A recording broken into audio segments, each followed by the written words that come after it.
أشهد أن لا إله إلا الله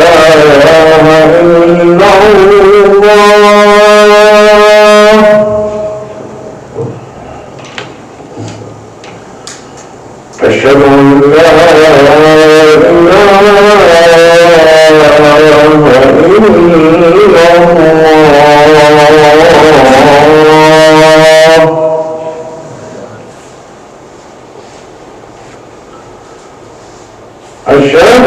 أن محمدا رسول الله أشهد أن محمدا رسول حي على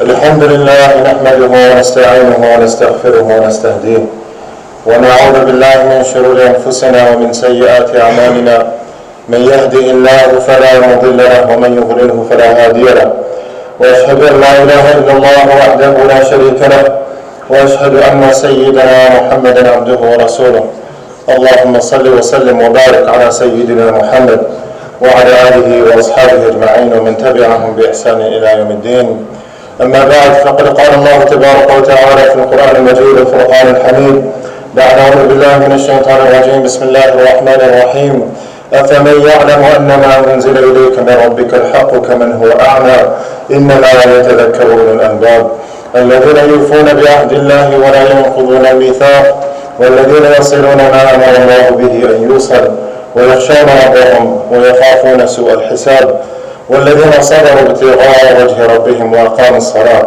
وأنفقوا مما رزقناهم سرا وعلانية ويدرؤون بالحسنة السيئة أولئك لهم عقبى الدار. صدق Allah al-Azim. My respected brothers, elders, mothers and sisters, all praise is due to Allah subhanahu wa ta'ala and Allah subhanahu wa ta'ala alone, and peace and blessings be upon our beloved Prophet Muhammad sallallahu alayhi wa sallam. So we've been covering the Ulul Albab, where Allah subhanahu wa ta'ala is speaking about the people of intelligence and the characteristics of the people of intelligence.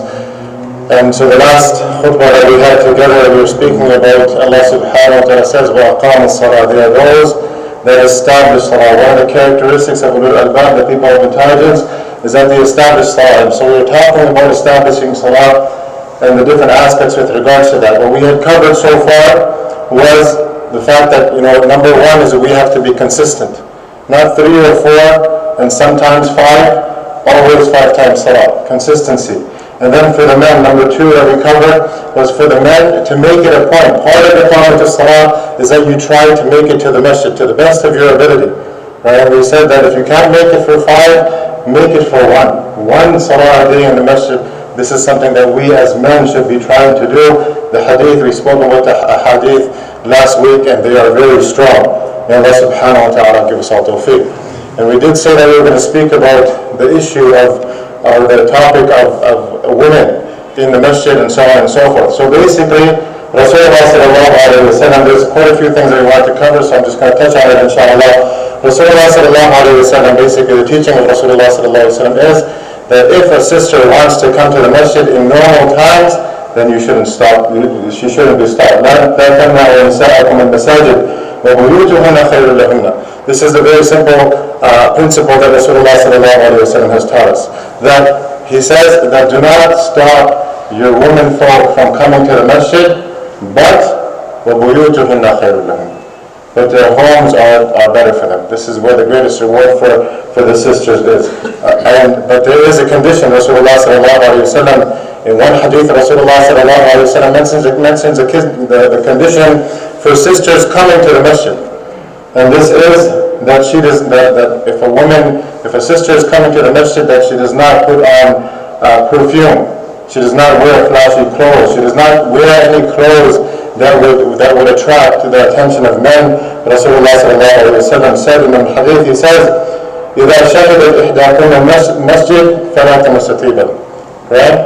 That he says to the women folk, he says that when any one of you come to the masjid, then do not put on any perfume and so on and so forth. So this, we said we were going to touch on this, so I just touched on it inshallah.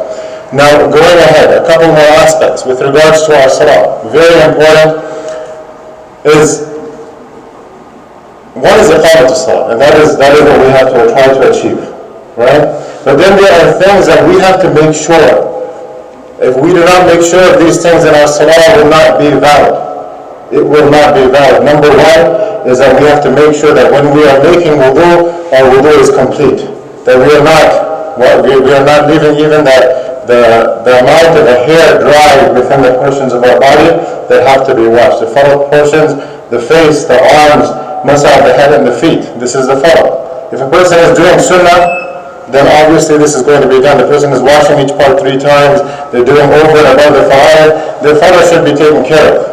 But at the very least, if the farad is not taken care of, then the salah is not valid. So this is number one. Most important thing is that we have to make sure that our wudu is correct. Right? That we are performing our wudu properly. The words in the hadith are mentioned. Rasulullah sallallahu alayhi wa sallam uses the word ihsan. Rasulullah sallallahu alayhi wa sallam uses the word isbah. Both of these, they come in the meaning of completely doing your wudu. Completely doing your wudu. There's many hadith. I'm just going to share one. Rasulullah sallallahu alayhi wa sallam says, by Uthman ibn Affan radiyallahu anhu, he says, مَا مِنْ إِمَّةٍ مُسْلِمٍ تَحْضُرُهُ صَلَاةٌ مَكْتُوبَةٌ فَيُحْسِنُ وُضُوءَهَا وَخُشُوعَهَا وَرُكُوعَهَا إِلَّا كَانَتْ كَفَّارَةً لِمَا قَبْلَهَا مِنَ الذُّنُوبِ مَا لَمْ تُؤْتَ كَبِيرًا وَذَلِكَ الدَّهْرَ كُلَّهُ. Rasulullah sallallahu alayhi wa sallam says that when the time of salah comes upon anyone, and this person then yuhsin al-wudu, this person does their wudu properly, وَخُشُوعَهَا, this person is properly attentive in their prayer, they are in awe of Allah subhanahu wa ta'ala while they are doing their prayer, they are doing their ruku' properly. Rasulullah sallallahu alayhi wa sallam says that this will become an expiation of all this person's sins, as long as the person can stay away from the major sins, and this is forever. This will keep on happening. There's many different hadiths. So number one, making sure that we are very careful with how we make wudu. And wudu within itself is an act of ibadah. We have to keep this in our minds, inshallah. And the second point that I wanted to make, and this is something that we sometimes find a lot of neglect with regards to, right? We are sometimes neglectful of it as a community, and this is covering the awrah properly. Covering your awrah properly. Awrah means that part of your body that has to be covered during salah. For a man, it's from the navel to the knee.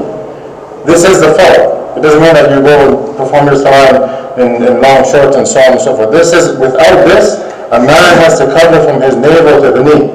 So what we find sometimes is the brothers, they may come, even in the masjid sometimes we find this, they come and they're wearing shorts. And the shorts are shorter and they're above the knee. This is a problem. This becomes a problem for your salah. Sometimes what happens is the brothers, and this we find a lot, subhanAllah, right? Where sometimes the brothers are wearing fully, they're wearing a shirt, they're wearing pants, but their shirt is, it's what they call it, they call it co-shirt, right? Where it's basically just, when the person is standing, he's wearing a t-shirt, the shirt is basically just to his belt line. So the moment that he goes into ruku', the back is uncovered. And that is a part of our awrah. Right? If that is uncovered for as long as it takes to say Subhanallah, Subhanallah, Subhanallah, your salah is invalidated. Right? So very important that we cover our bodies properly. For the sisters, covering your whole body other than the face and the hands, and according to some, the feet. Right? And what's very important is what kind of cloth are you using to cover? This goes for brothers and sisters. Right? If you are wearing some kind of clothes by which the skin color can be seen, it doesn't count as clothes. If you are wearing clothes that show, tight clothes that show that the contours of your body, it doesn't count as clothes. You are not counted as a clothed person. It's very important to keep these things in mind. And then the third thing that we want to talk about is what is known within the hadith as ta'deel al-arkan. Very important. Very important. Ta'deel al-arkan means that you are performing and you are praying each part of your salah. When you go into ruku', you do it properly. When you're standing from ruku', you stand properly. When you go into sujood, you do sujood properly. Subhana Rabbil A'la, Subhana Rabbil A'la, Subhana Rabbil A'la. When you sit between the sujood, which is known as jalsa, you're sitting properly. There's du'as for these parts. This is greatly emphasized within the hadith. Rasulullah sallallahu alayhi wa sallam has emphasized it many times. And this is something that we find many times. The brothers, I see the brothers, so I'm talking about the brothers, they're going to ruku', they'll get up, and it's almost like they get up and it's like a fluid motion, right? This is a big problem. It's a big problem. In one hadith, Rasulullah sallallahu alayhi wa sallam, he says, أَسْوَأُ النَّاسِ سَرِقَةً, that the worst of all people, or in one hadith it says, أَسْوَأُ السَّرِقَةً, that the worst type of theft الَّذِي يَسْرِقُ مِنْ صَلَاتِهِ, is that person that steals from his own salah. So Sahaba said, Ya Rasulullah, وَكَيْفَ يَسْرِقُ مِنْ صَلَاتِهِ, Ya Rasulullah, how can a person steal from their salah, from their own salah? Rasulullah sallallahu alayhi wa sallam says, لَا يُتِمُّ رُكُوعَهَا وَلَا سُجُودَهَا, that this person does not do their ruku' and sujood properly. Right? So this is important. Once the Sahaba radiallahu anhu, Abu Hurairah radiallahu anhu, he narrates this hadith. Sahaba radiallahu anhu, he comes into the masjid, and he sees Rasulullah sallallahu alayhi wa sallam في ناحية المسجد. Rasulullah sallallahu alayhi wa sallam is in an area of the masjid, the corner of the masjid.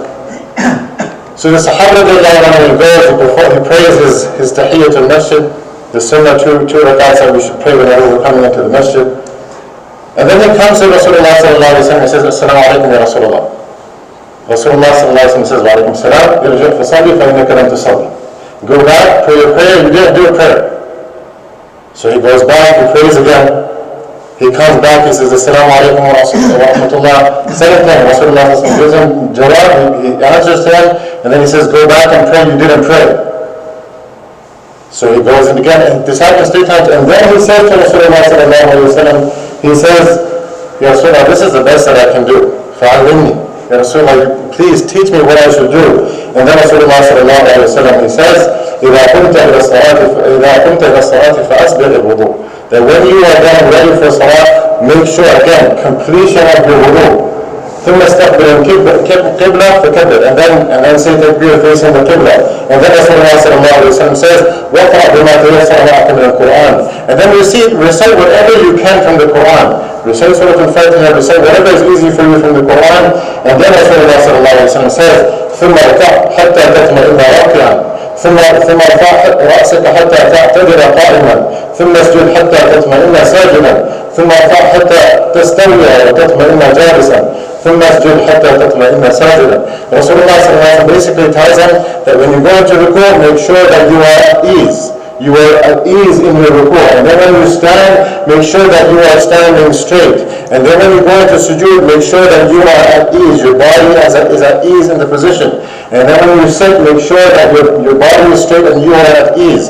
And then so Rasulullah sallallahu alayhi wa sallam is saying, give importance to each posture of the salah.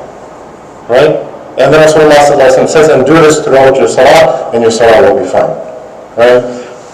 The Sahaba radiallahu anhum, they would say that Rasulullah sallallahu alayhi wa sallam, this is a hadith of Bukhari, Rasulullah sallallahu alayhi wa sallam would, his ruku', his sujood, and when he stands after ruku', when he sits after sujood, كان قريبا من السواء أو كما قال that when he would sit, all of these positions would be very close in their duration. There's du'as. Once Rasulullah sallallahu alayhi wa sallam, he was coming, he said Sami Allahu liman hamidah with the Sahaba radiallahu anhum. And one of the Sahaba radiallahu anhum, he said, رَبَّنَا لَكَ الْحَمْدِ حَمْدًا كَثِيرًا طَيِّبًا مُبَارَكًا فِيهِ. Rasulullah sallallahu alayhi wa sallam finishes the salah, he turns around and said, who said that? So Sahaba says, I said it. And he said, Rasulullah sallallahu alayhi wa sallam says, I saw over 30 malaika. Over 30 malaika, we were rushing, who's going to write these words down first? Right? And another, there's so many du'as. رَبَّنَا لَكَ الْحَمْدُ مِلْءَ السَّمَاوَاتِ وَمِلْءَ الْأَرْضِ وَمِلْءَ مَا بَيْنَهُمَا وَمِلْءَ مَا شِئْتَ مِنْ شَيْءٍ بَعْدُ. When you sit down after sujood, اللهم اغفر لي وارحمني وعافني واهدني وارزقني. These are all du'as, right? And this is what will raise the level of our salah. May Allah subhanahu wa ta'ala. I want to also talk about khushu', but inshallah maybe if we get a chance, and we'll do it in the future inshallah. But this is all part of iqamat as-salah. So number one, make sure our wudu is properly, make sure that we are covered properly. One thing that I forgot to mention is our tajweed. Work on our tajweed. Work on being able to recite the Quran properly the way it was recited, revealed to Rasulullah sallallahu alayhi wa sallam. If you cannot read with tajweed, find someone that can teach you. Right? Find someone that can teach you. It doesn't have to be a sheikh. It can be someone that knows tajweed themselves. They can teach you last 10 surahs of the Quran at the very least. Surah Al-Fatiha, last 10 surahs of the Quran at the very least. In this way we will also raise and do justice to the Quran when we recite it. May Allah subhanahu wa ta'ala make us from muqimeen as-salah. May Allah subhanahu wa ta'ala make us from those who uphold and establish salah. Ameen ya Rabbil Alameen. Wa akhir da'wana alhamdulillahi Rabbil Alameen.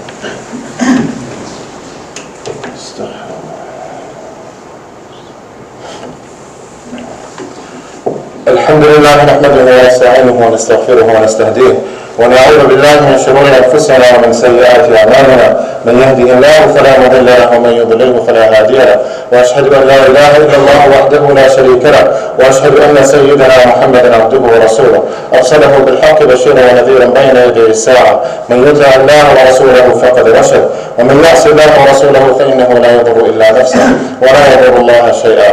اعوذ بالله من الشيطان الرجيم. ان الله وملائكته يصلون على النبي يا ايها الذين امنوا صلوا عليه وسلموا تسليما. اللهم صل على محمد عبدك ورسولك وصل على المؤمنين والمؤمنات والمسلمين والمسلمات وبارك على محمد وازواجه وذريته. اللهم ربنا اتنا في الدنيا حسنه وفي الاخره حسنه وقنا عذاب النار. اللهم انا نسالك العفو والعافيه والمعافاه الدائمه في الدين والدنيا والاخره. اللهم انا نسالك العافيه في ديننا ودنيانا واهلنا ومالنا. اللهم استر عوراتنا وامن روعاتنا.